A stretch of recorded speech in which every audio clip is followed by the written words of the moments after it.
E aí, pessoal? A gente tá com um problema aqui na conexão, que é a conexão da universidade, e talvez dê uns cortes. Só retomando um pouco o que a gente já começou. O que a gente vai falar hoje é sobre o processamento de artigos odontológicos, desde o momento que ele está sujo, que ele é utilizado no paciente, até a fase final, que é o armazenamento, depois da embalagem e esterilização. A gente vai falar um pouco desse passo a passo, e quando o vídeo começou a cortar, a gente estava falando dessa fase inicial, que é quando a gente tem o instrumental sujo, certo? O instrumental que foi utilizado no paciente, que tem saliva, que tem sangue, que tem matéria inorgânica também, certo? O que é que a gente vai fazer? Na clínica, a primeira etapa é umidificar esse instrumental, certo? Por quê? Porque essa umidificação vai facilitar a lavagem posterior, a remoção da matéria orgânica, certo? Essa matéria orgânica vai ficar aderida ao instrumental e é importante a gente umidificar.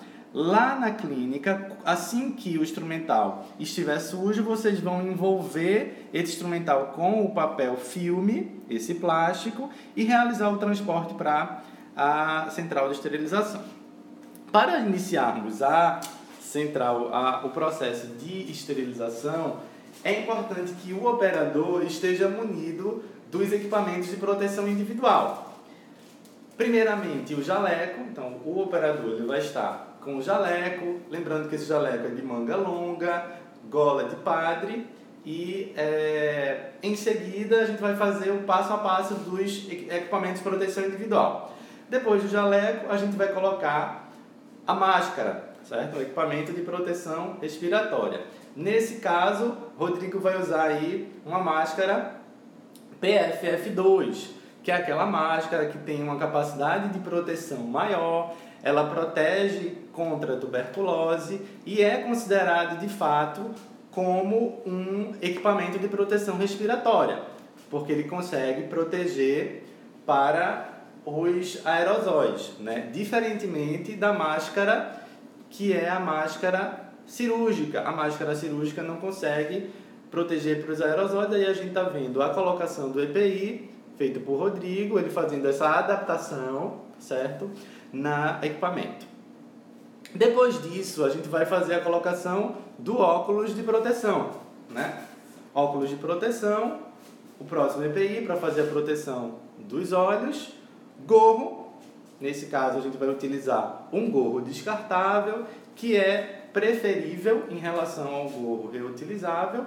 Esse é o gorro descartável, lembrando de colocar envolvendo a orelha.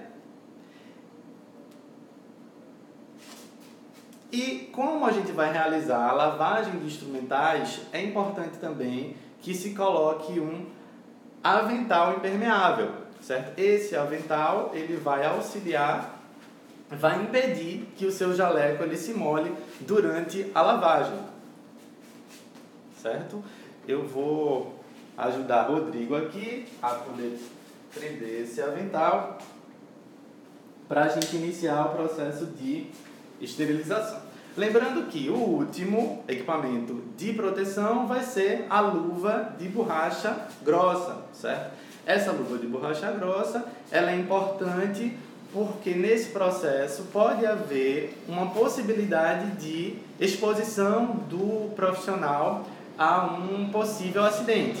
A luva de borracha grossa, ela vai reduzir essa possibilidade de um acidente.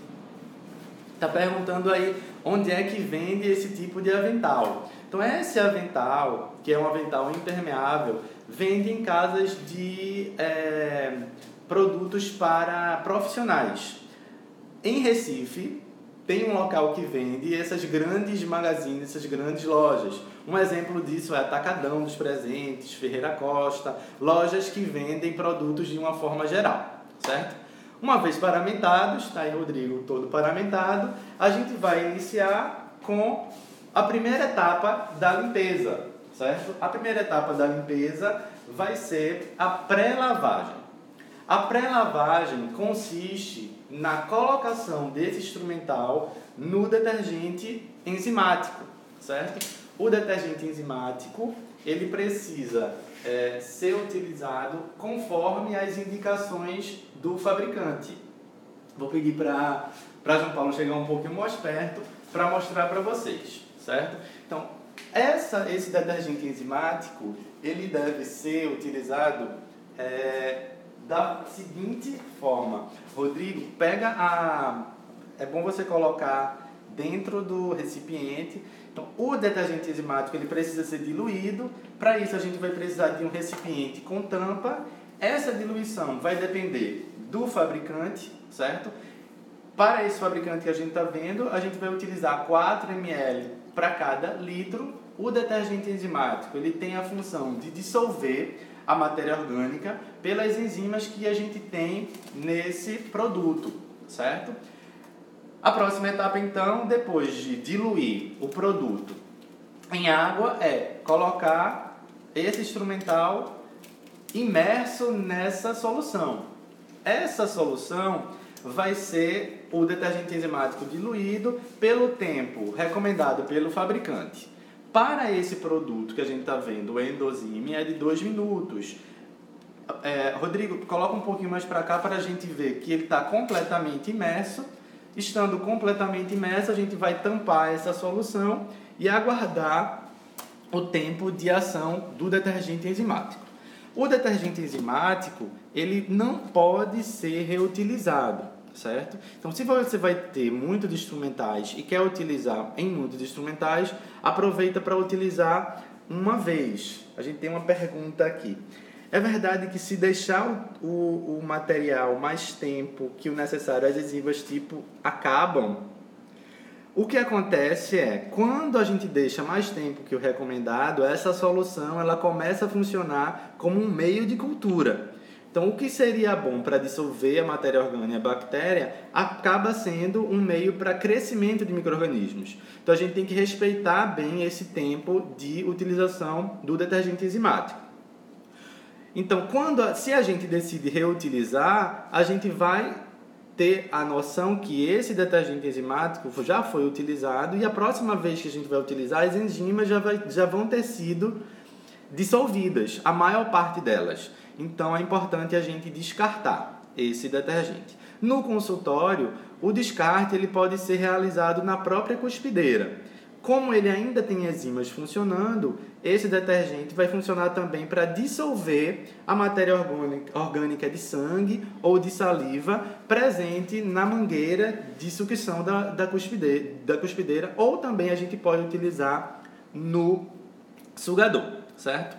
Passado o tempo de 2 minutos, para esse caso, então vamos considerar que a gente passou esse tempo, a gente vai proceder à lavagem do instrumental. Essa lavagem, ela pode ser uma lavagem mecânica ou uma lavagem manual. Para a lavagem mecânica, a gente pode utilizar lavagem mecânica pode ser utilizado o ultrassom, que a gente tem ali. Então, para o ultrassom, a diferença da lavagem manual, que é a lavagem para fazer a gente tem uma pergunta. O senhor indica também o ácido peracético. O ácido peracético ele é um desinfectante, porém ele não deve ser empregado para a pré-lavagem. A pré-lavagem é com o detergente enzimático. O tempo do detergente. Qual é o tempo da utilização do detergente? O tempo do detergente depende do fabricante. O Endosime, ele é de 2 minutos, que é sempre bom você utilizar, quando utilizar, ver as instruções do fabricante que tem na embalagem, no rótulo. Já essa outra embalagem da Ciclofarma, que é esse outro produto que a gente vê ali, ele já é de 5 minutos, que também tem dizendo lá nas normas, certo? Então depende do fabricante.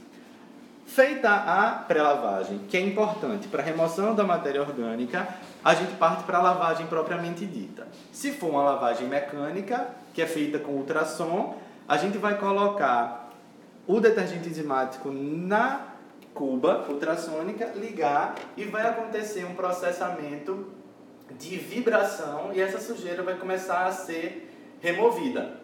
né? Depois disso, a gente parte para enxágue. Mas aqui a gente vai falar de como a gente vê na vida real, que é mais comum, que é a lavagem manual. Para a lavagem manual, a gente vai utilizar escova de cabo de plástico ou de borracha, não pode ser cabo de madeira, e tem uma escova que evite o contato mais próximo das cerdas. Então essa escova é uma escova maior, que tem uma superfície grande e evita esse contato muito próximo do instrumental com as cerdas. Se a gente utiliza aquela escovinha, que é a escovinha de unha, pode haver a possibilidade de um acidente porque as cerdas são muito próximas do dedo. Próxima etapa é a gente fazer a lavagem propriamente dita. Essa lavagem, ela vai ser com o próprio detergente enzimático. Tem alguma diferença entre a lavagem manual e a mecânica em relação à eficácia? Essa pergunta. Como na lavagem manual a gente tem sempre a possibilidade de erro humano, se a gente fosse comparar, a lavagem mecânica ela tem realmente uma maior efetividade, certo? Mas nem sempre a gente dispõe do ultrassom. Tendo a lavagem manual, é importante que a gente faça essa fricção em todo o instrumental, como a gente observa que o Rodrigo está fazendo, certo? Lavagem em todo o instrumental. Esse detergente enzimático, ele não vai fazer muita espuma, mas ele faz uma certa espuma. Faz em todo o instrumental. Uma coisa importante que eu esqueci de comentar é que sempre que a gente tiver um instrumental que tem a possibilidade de fechamento, como tesoura, porta-agulha, pinça, ela deve estar no detergente enzimático aberto, para que o detergente enzimático consiga alcançar. Mais uma pergunta. O que você acha de fazer uso de clorexidina para lavar o instrumental, um material durante a lavagem manual? A clorexidina, ele é um desinfectante e que a gente tem algumas soluções que são desgermantes. Só que ela não promove a dissolução da matéria orgânica, diferentemente do detergente enzimático. Então, o detergente enzimático é a substância mais adequada. Só que existem outros produtos, e são produtos hospitalares, que podem ser utilizados para esse fim, que é o caso do detergente alcalino. O detergente alcalino é um tipo de sabão mais forte que promove essa dissolução também, certo? Em relação à marca de ultrassom, que o Moacir perguntou aí. Entre as marcas existentes no mercado, a da Christofle é uma marca que está muito boa, que tem uma efetividade, certo? Aí a gente vê, essa escova utilizada na lavagem manual não fica resquícios de matéria orgânica, qual é a frequência de troca, né? A escova, ela deve ser sempre lavada e desinfectada após a utilização, e a gente vai comentar daqui a pouco sobre isso. Theo. A próxima etapa, então, é o enxágue.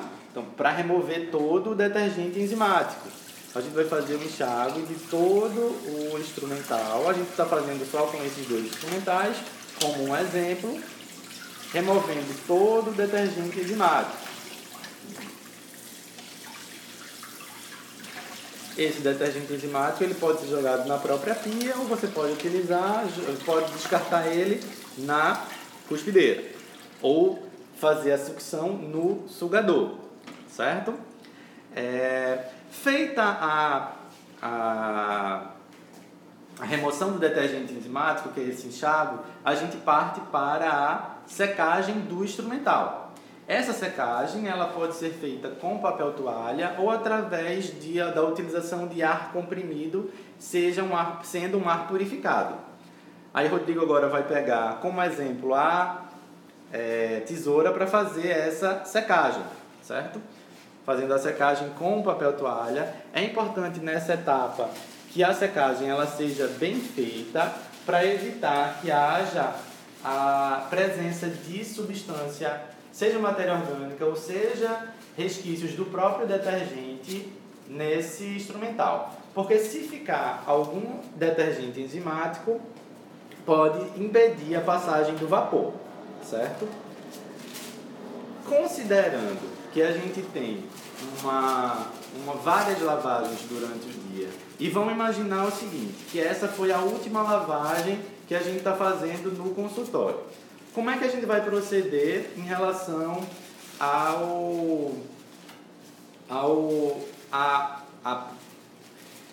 luva de borracha grossa e da escova? Aí tem uma pergunta aqui, o ar do compressor do consultório pode ser usado? Não é indicado a gente utilizar o ar do compressor, principalmente quando ele sai pela seringa tríplice, porque esse ar ele pode estar contaminado, certo? Já que ele é utilizado constantemente durante o atendimento. Então, se você tivesse uma saída única e exclusiva desse ar para fazer a secagem, poderia, tendo o cuidado de ter uma dupla filtragem no ar que passa por esse compressor. E aí, se fosse numa pistola separada, é o que eu falei, se você tiver numa pistola separada, sim, que for exclusiva para a secagem, sim. Mas tem que ser exclusiva e tem que ter uma dupla filtragem. Considerando que nessa etapa foi o final da secagem, a gente parte para descontaminação, a desinfecção das luvas. A luva ela precisa ser desinfectada. E aí a gente vai utilizar água e sabão para fazer a lavagem das luvas. E aí Rodrigo vai fazer essa lavagem como se a gente estivesse lavando as mãos de fato. Com o sabão primeiro, então fazendo os movimentos de fricção na luva, certo? Para fazer a limpeza. Essa limpeza, ela tem a finalidade de reduzir essa contaminação da luva, já que essa luva entrou em contato com o instrumental que foi utilizado no paciente, certo? Fazendo a lavagem, fazendo os movimentos da lavagem das mãos, para que a gente consiga atingir toda a extensão da luva. E uma coisa importante também é que essa luva, ela tem que ser diferente da luva que é utilizada para a limpeza do consultório, porque a gente tem áreas com contaminações diferentes. E uma boa alternativa dentro do consultório é você ter luvas com cores diferentes. Uma cor destinada para a desinfecção das superfícies do consultório e outra cor destinada para a lavagem e a descontaminação dos instrumentais, certo? Depois de lavar, como o Rodrigo está fazendo aí, a gente vai partir para a secagem. Então é importante secar essa luva, e aí secar com papel toalha. Deixa eu tirar aqui a embalagem para não molhar. E só depois dessa secagem da luva é que a gente vai proceder à desinfecção, que a gente pode utilizar o álcool a 70%, pode utilizar o ácido peracético. Aí está perguntando, essa lavagem das luvas é realizada com algum detergente especial? Não.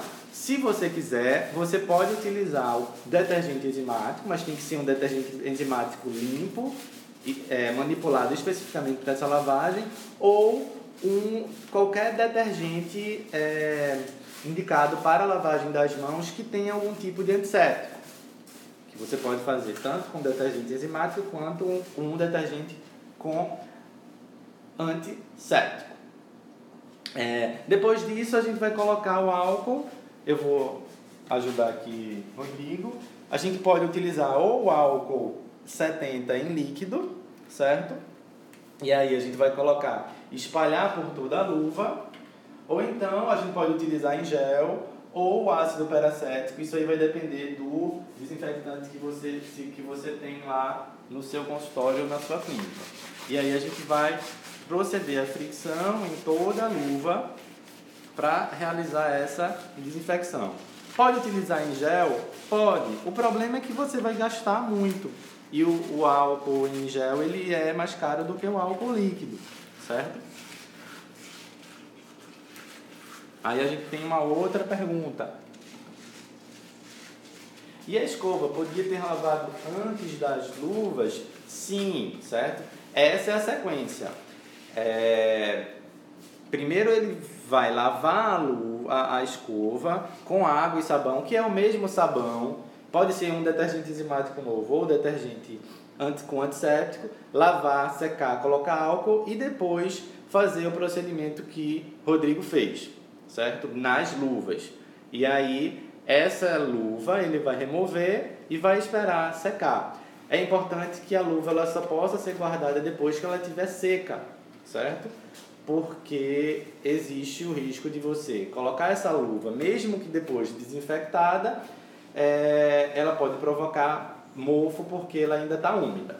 Como a gente utilizou álcool, é só esperar evaporar e realizar o armazenamento em qualquer pote que seja específico para isso. A próxima etapa, então, da nossa esterilização, então a gente procedeu toda a limpeza que a gente vê ali em cima, na setinha. A gente vê a etapa vermelha, que é a etapa muito contaminada. Agora a gente vai para a nova etapa, que consiste na embalagem propriamente dita, mas a gente fez a secagem antes. Antes de proceder à embalagem ou essas etapas, a gente vê que o Rodrigo aí está realizando a fricção antisséptica das mãos com álcool em gel para fazer a próxima etapa. A próxima etapa, que é a inspeção visual, então é necessário que a gente faça a inspeção visual no instrumental para verificar se ainda tem algum resto de sujeira ou de sujidade no instrumental. Não havendo essa sujeira, e para isso a gente pode utilizar como auxiliar lupas, existem lupas específicas para essa finalidade dentro do consultório. Na etapa de embalagem, que é a próxima etapa, a gente vai poder utilizar ou a luva de borracha grossa ou uma luva de procedimento. E aí Rodrigo vai colocar uma luva de procedimento para demonstrar para vocês. Essa luva de procedimento que ele está usando, ela é uma luva de nitrilo ou de nitrile, que é uma luva que não tem pó.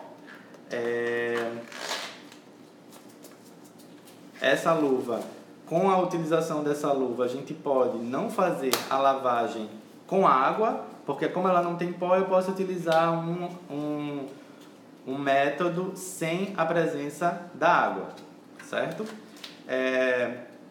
Nesse momento é o momento da embalagem, então a gente tem vários tipos de embalagem.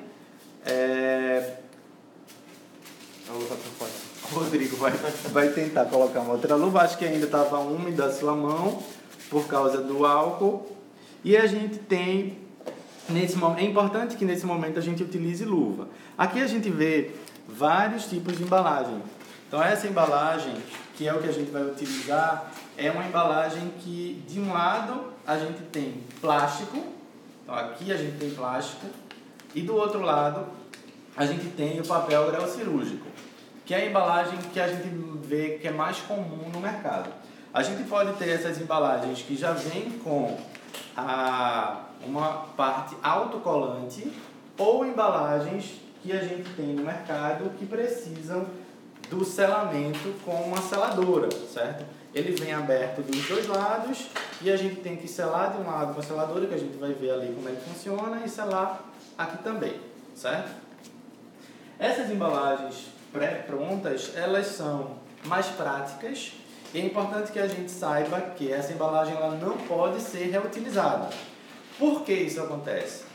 A tecnologia desse papel faz com que, quando da utilização, as fibras dele abram, o vapor entre nos instrumentais e após a esterilização, após a secagem, essas fibras elas vão fechar.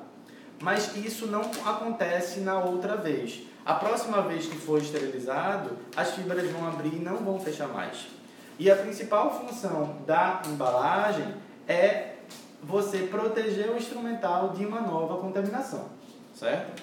Então, considerando que a gente já tem um instrumental que já foi inspecionado, certo? A gente parte para a embalagem. Na embalagem, a gente está usando como exemplo a tesoura. Essa tesoura, ela vai sempre ser utilizada aberta, então a gente vai colocar aberta dentro da embalagem.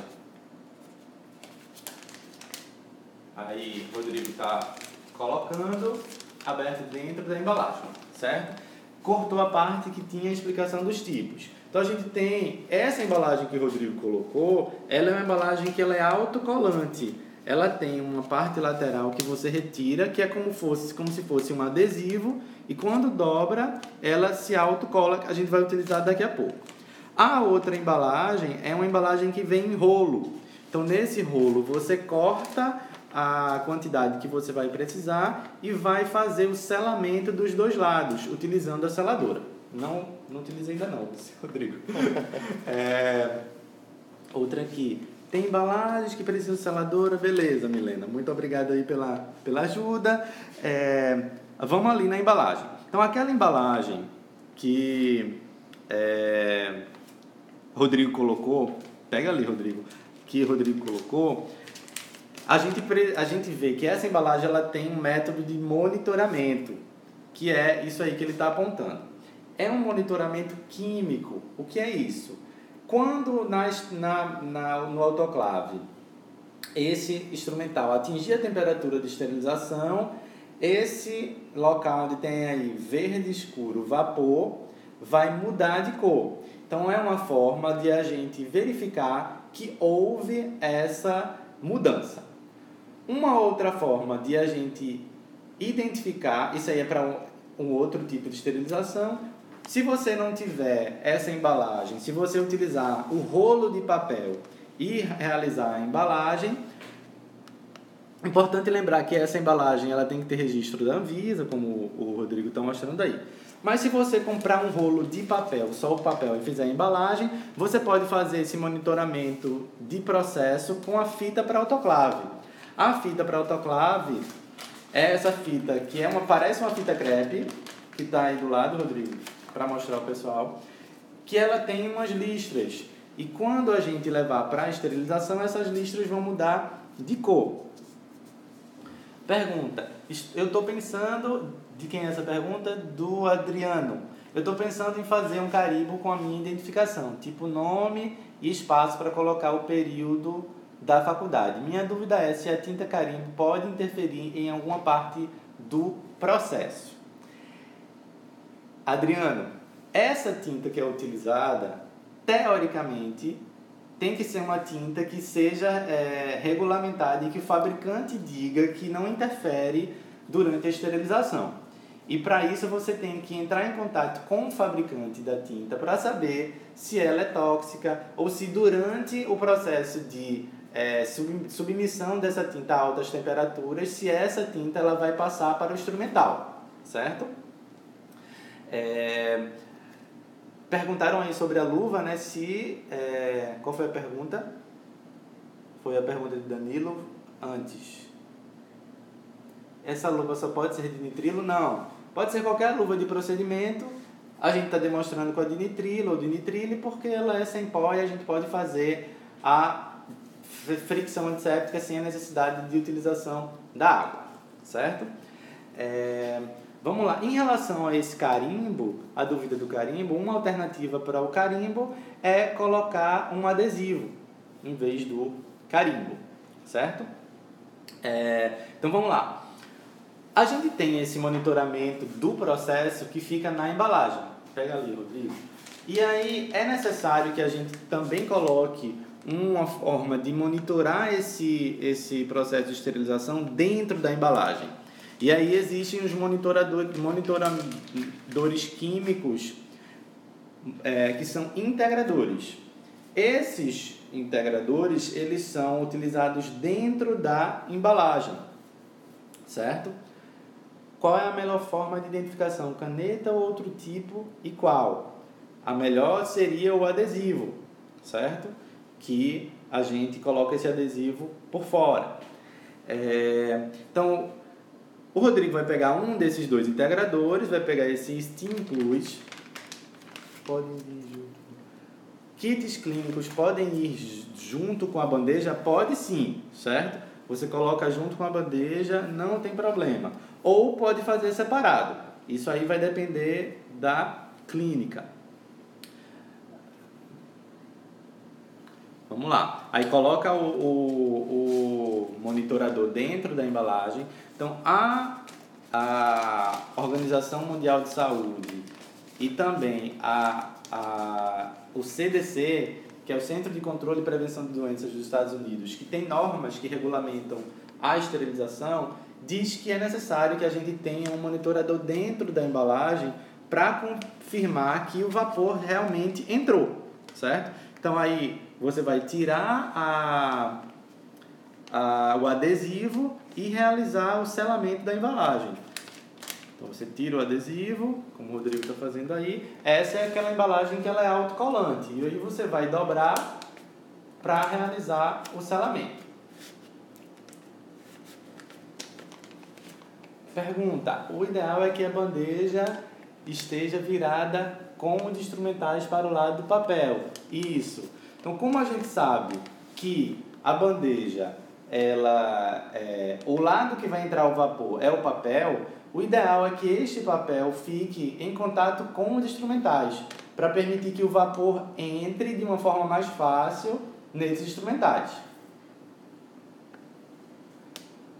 Onde é mesmo que usamos a fita crepe? A fita crepe, essa fita crepe para autoclave, ela é utilizada quando a gente não tem essa embalagem com indicador de processo, que o indicador de processo é um monitoramento externo. O integrador é um monitoramento que está dentro da embalagem. Se a embalagem não tiver um indicador de processo vinda do fabricante, você vai colocar essa fita para autoclave para indicar que o processo aconteceu. O monitorador é de uso obrigatório? Sim, certo? O monitorador é de uso obrigatório. É de uso obrigatório em todas as embalagens? A recomendação é que sim. Mas se não utilizar em toda a embalagem, deve-se utilizar pelo menos em uma das embalagens do ciclo da esterilização. Então, se naquele momento eu coloquei 7 embalagens dentro da autoclave, em pelo menos uma dessas embalagens de cada ciclo, é importante que a gente tenha um monitorador interno na embalagem, a cada vez que o ciclo acontece. Porque aí a gente tem uma ideia se naquele ciclo houve uma falha ou não, certo? A Anvisa ela ainda não tem um rigor tão grande, pelo menos no Recife, em relação a isso, mas é uma tendência de de cobrar das clínicas e do dentista esse tipo de monitoramento também, certo? Feita essa embalagem, a gente vai colocar no autoclave, que é a parte da esterilização. Nesse momento, o autoclave está em funcionamento, ele está no momento de despressurização. Então, não vai ter como a gente mostrar a colocação do instrumental, mas o ideal é que as bandejas ou as embalagens elas sejam colocadas na vertical, certo? Existem umas bandejinhas que são específicas para isso, os fabricantes têm, para que a gente possa utilizar. Aí pergunta, média de preço dos monitoradores. Não tenho ideia. Não tenho ideia mesmo. Isso aí, como eu não estou ligado à parte comercial, não tem como eu responder. Em relação à identificação e à validade. Essa identificação que a gente vai fazer no instrumental, ela tem que ser o nome do responsável pela esterilização,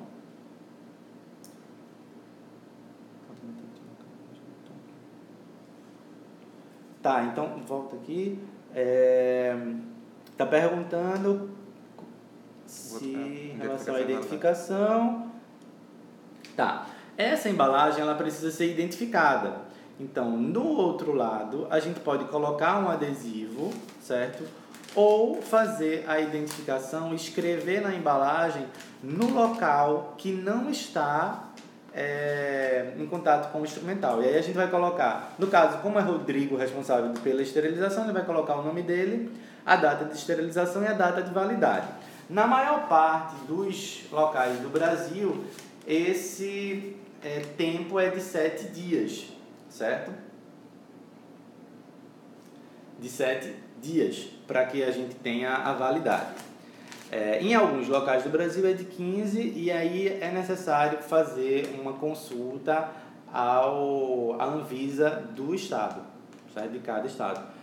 Mas em média é de 7 dias o tempo de validade. Feito o ciclo de esterilização, tá sem áudio ainda? Vocês estão conseguindo escutar? Beleza. Professor, alguma dica para placas de vidro, para que as placas de vidro não trinquem? Vejam só, a placa de vidro trincar depende muito da qualidade do vidro utilizado. Então, sempre que for adquirir a placa, tem que perguntar se essa placa ela pode ir para o autoclave. Porque a gente tem autoclaves que chegam a temperaturas muito elevadas e promovem essa rachadura, quebra mesmo o autoclave, a placa de vidro. Então, sempre quando for comprar a placa de vidro, fazer essa consulta com o fabricante. O fabricante ele tem que dizer se ela é susceptível a utilizar em autoclave ou não, certo? Quando a gente utiliza no autoclave, é importante lembrar que essa embalagem ela tem que ficar na vertical, como o Rodrigo mostrou. Existem algumas estruturas para isso e a gente não pode colocar muita embalagem. Então, a gente tem que colocar no máximo 70% da capacidade, lembrando que esses pacotes eles não podem tocar as paredes, porque se esses pacotes tocam as paredes do autoclave, vai impedir que haja a circulação do ar, certo? O autoclave ele deve ser utilizado no seu funcionamento água destilada. E aí a gente está vendo ali do lado um destilador. É recomendável que se tenha um destilador no consultório, então você adquire a água destilada ou água deionizada para utilizar no consultório, certo? Vocês estão conseguindo acompanhar? Tá tudo certo aí na conexão?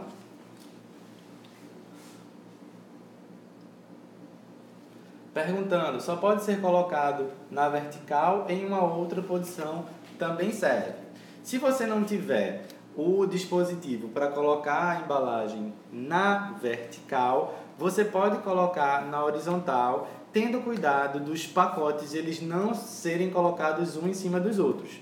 Porque se você coloca um pacote um em cima do outro, vai impedir uma circulação adequada do vapor dentro do autoclave.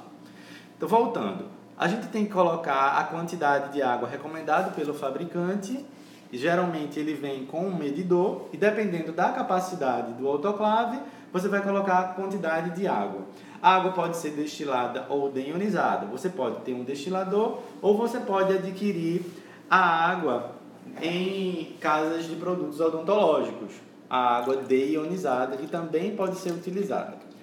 Nesse caso aqui, a capacidade desse autoclave é de 21 litros, certo? Então, a gente vai colocar na marca da água dos 21 litros e colocar no autoclave. Como o autoclave está funcionando, a gente não vai ter como demonstrar isso, mas é só abrir o autoclave, colocar a água dentro do autoclave, ele sem estar ligado, sem estar aquecido, certo? Depois que passa o processamento do autoclave, em algumas marcas é necessário você fazer a abertura da porta do autoclave para que as embalagens possam proceder à secagem. Embalagem que sai molhada, então se você tira a embalagem do autoclave molhada, essa embalagem ela não está apta para ser utilizada porque ela vai deixar penetrar sujeira pelos poros. Então você só pode tirar a embalagem quando a embalagem ela estiver seca, até ela estiver completamente seca. Se você tira molhada, favorece a penetração de micro-organismos. E a principal finalidade da embalagem é evitar que haja uma recontaminação desse instrumental. Estou perguntando o que acontece se usar água mineral. O que acontece se utilizar água mineral? A água mineral ela tem muitos sais, certo? Se você começar a utilizar água mineral no autoclave, esses sais vão começar a se depositar na parte interna e também na tubulação do autoclave.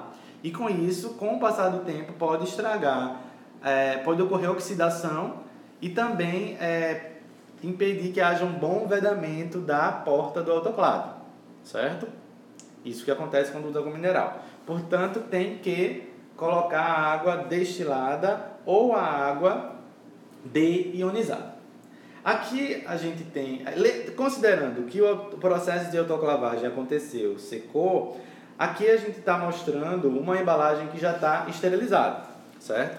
Então, Rodrigo, pega ali com a outra para a gente comparar essas embalagens. Então, essa embalagem, a primeira embalagem, coloca uma em cima da outra, isso. A primeira embalagem de cima é aquela embalagem que não foi para autoclave. Então, no indicador de processo, que é aquele que está na embalagem, ele era azul claro e isso ficou um verde escuro, certo? Então, isso indica que está ok, que o processo de esterilização ocorreu de forma adequada no parâmetro temperatura.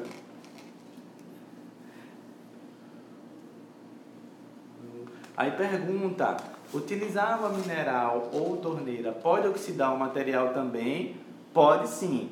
Como vai existir mineral no vapor, esse mineral ou essas impurezas podem se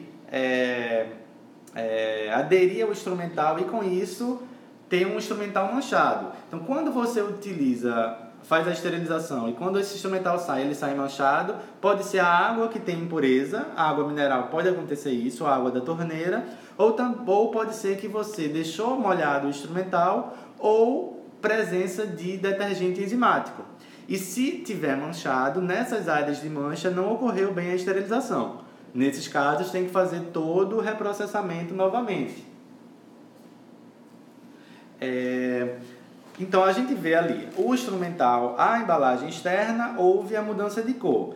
E vejam que o processador multi-integrador, por que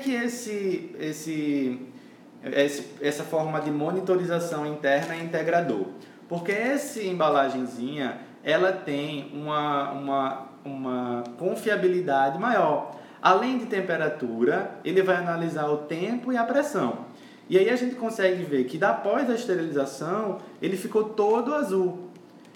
E isso é um processo que, se a minha esterilização não tivesse ficado tão boa, provavelmente esse azul ia ficar até aqui a metade, certo?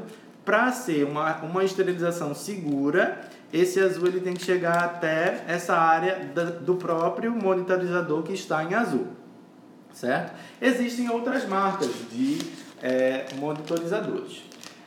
É importante que se faça o monitoramento, e esse monitoramento ele pode ser químico, pode ser físico ou pode ser biológico.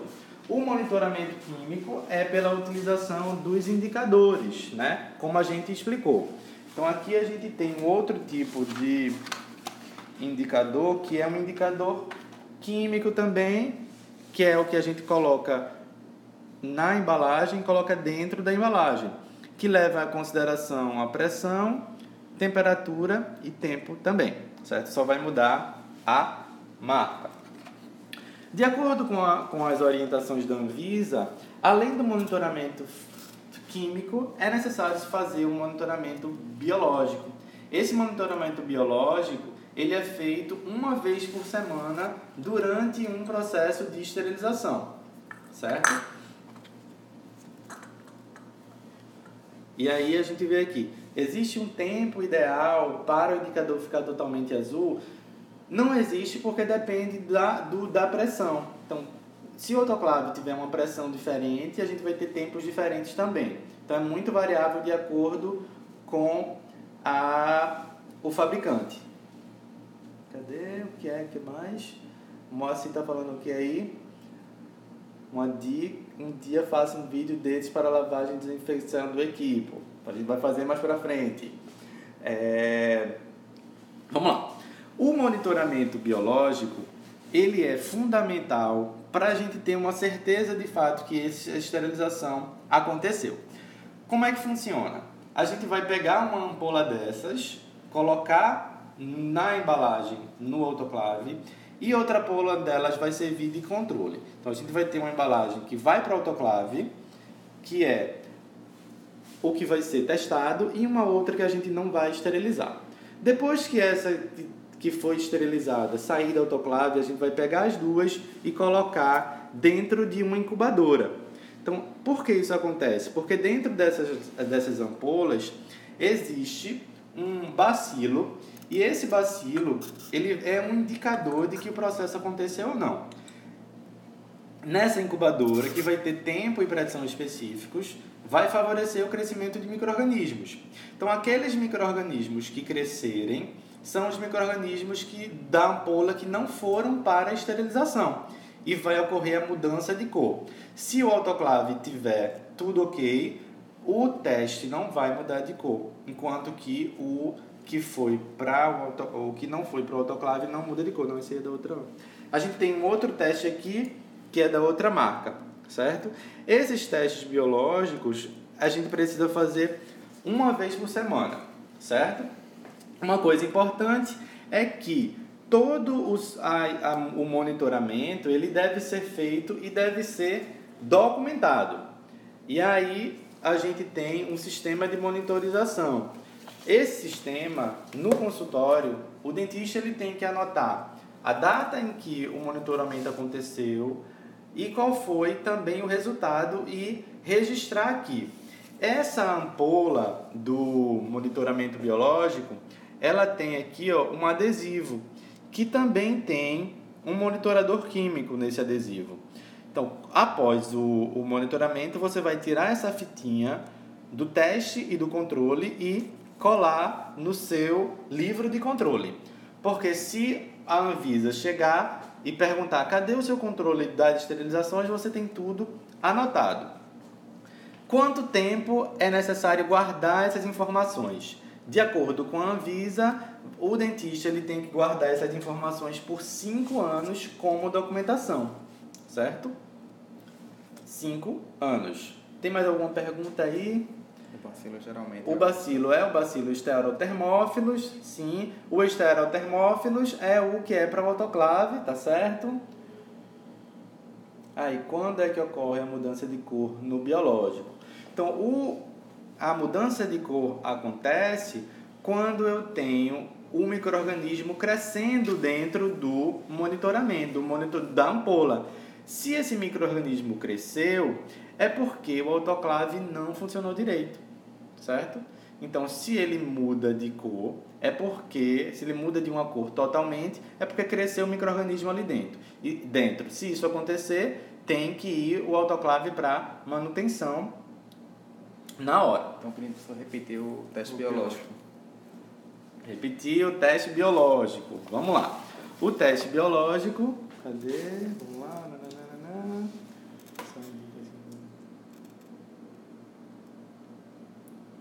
Tá. Então, vamos lá. Repetir o biológico. Então, o biológico, como é que... pega uma embalagem ali. Então, estou eu no meu consultório. Estou no meu consultório para essa semana. Vou fazer o ciclo da semana para monitoramento biológico. Então, eu vou pegar uma ampola dessa e vou colocar em uma embalagem, certo? Colocar na embalagem, vou selar, vou colocar dentro dos outros, junto com os outros instrumentais e fazer a esterilização. Esterilizou, tirei. Eu vou pegar uma outra ampola que não foi esterilizada e colocar dentro da incubadora. Essa incubadora vai ter uma pressão e vai ter uma temperatura adequadas para crescimento de micro-organismos. Vou pegar o meu controle. O meu controle é aquele que eu não fiz nada, certo?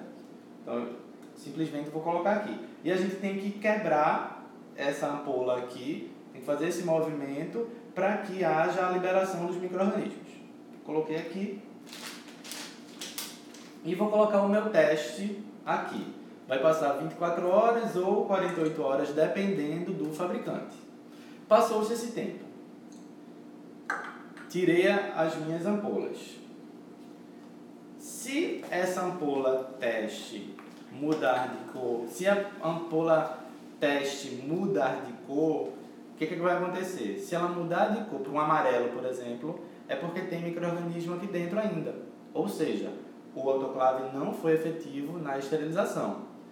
Quando isso acontece, as duas ampolas vão ficar amarelas, porque o controle não foi para a esterilização, então vai ficar amarelo aqui e amarelo aqui. Num resultado normal, esse aqui vai mudar de cor e esse aqui não vai. Então isso vai indicar que esse aqui esterilizou e esse não. Esse não esterilizou porque não foi para autoclave, então o seu autoclave vai estar ok, certo? É basicamente isso. O teste para monitoramento biológico é uma comparação. Sempre um que vai para o autoclave e outro que não vai para o autoclave. E se o que vai para o autoclave mudar de cor é porque não esterilizou lá, né? Porque houve alguma falha no processo de esterilização, a temperatura não está chegando, a pressão não está chegando, o tempo não está adequado e com isso você precisa levar o aparelho para uma manutenção, né? Monitoramento biológico. Importante que esse sistema, toda a esterilização ela seja documentada. Isso também é importante caso o dentista venha sofrer um processo de algum paciente que você atendeu, de repente diz que pegou hepatite no seu consultório. Então, se você tiver esses ciclos todos documentados, tem como você comprovar que a sua esterilização ocorreu de fato e que isso não é culpa da esterilização. Estão perguntando se essa ficha vem com o produto. Essa, em específico, essa fichinha aqui, ela vem com esse produto aqui, da Cispac, certo? Mas existem outros monitoradores, como o da Cristófoli, que eles também têm uma ficha específica para fazer essa anotação, certo? De como acontece a esterilização. Mas o dentista pode, no consultório, fazer a sua própria ficha, fazer um formulário indicando data, qual foi o ciclo, qual foi o resultado atingido e adicionar as etiquetas e também o monitorador químico que foi utilizado dentro da embalagem, certo? Que foi utilizado naquela esterilização. Feito isso, é importante que essas embalagens elas sejam guardadas, certo? O local de guarda dessas embalagens tem que ser um local específico para isso, certo?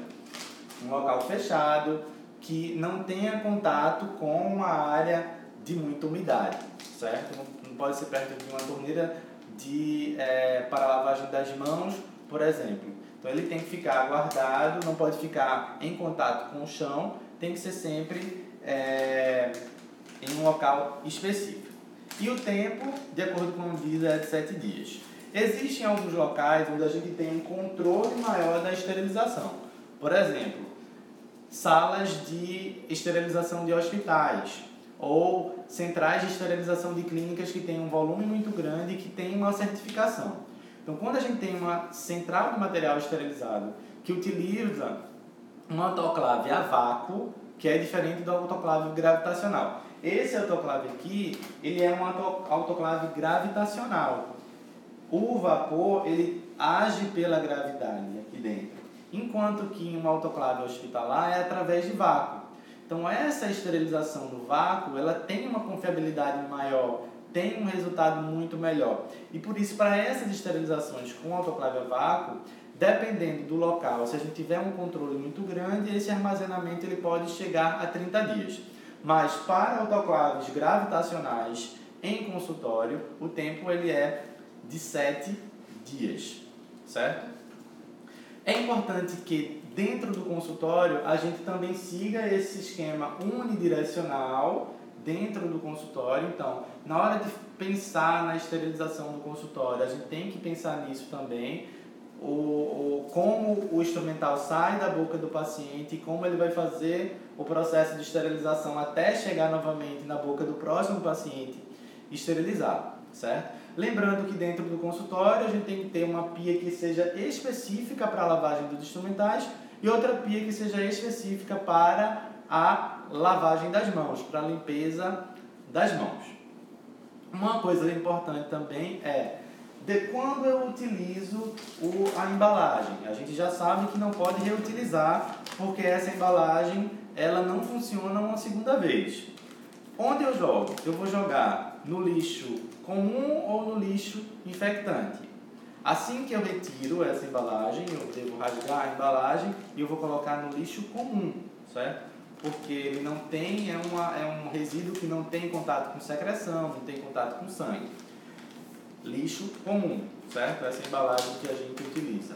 Isso evita que a gente tenha uma quantidade muito grande do resíduo infectante, que é aquele resíduo do grupo A, em relação ao gerenciamento de resíduos, né?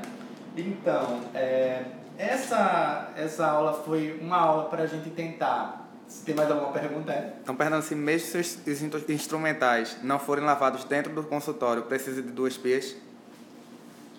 Se não for lavado dentro do consultório, como assim dentro do consultório? Se tiver uma central de esterilização fora do consultório, não, no consultório tem que ter uma pia obrigatória para a lavagem das mãos. Se naquela clínica a gente tiver um local específico para a lavagem dos instrumentais para o processamento, seria uma mini central de esterilização. Nesse outro local teria que ter uma pia para a lavagem de instrumentais. Mas se você tem um consultório único, onde ali você vai fazer todo o processamento, é necessário ter 2 pias, uma para a lavagem das mãos e outra para a lavagem de instrumentais. Mais alguma pergunta que vocês tenham aí sobre esse processamento, que é mais para a gente lembrar algumas coisas, lembrar alguns conceitos relacionados a esse processamento, que deve ter uma via única para a gente não voltar. É importante dizer também que quando você se você tirar uma embalagem e verificar que não houve a mudança da cor, tem problema no processamento, tem problema na estufa não, no autoclave. E nesse caso a gente precisa utilizar.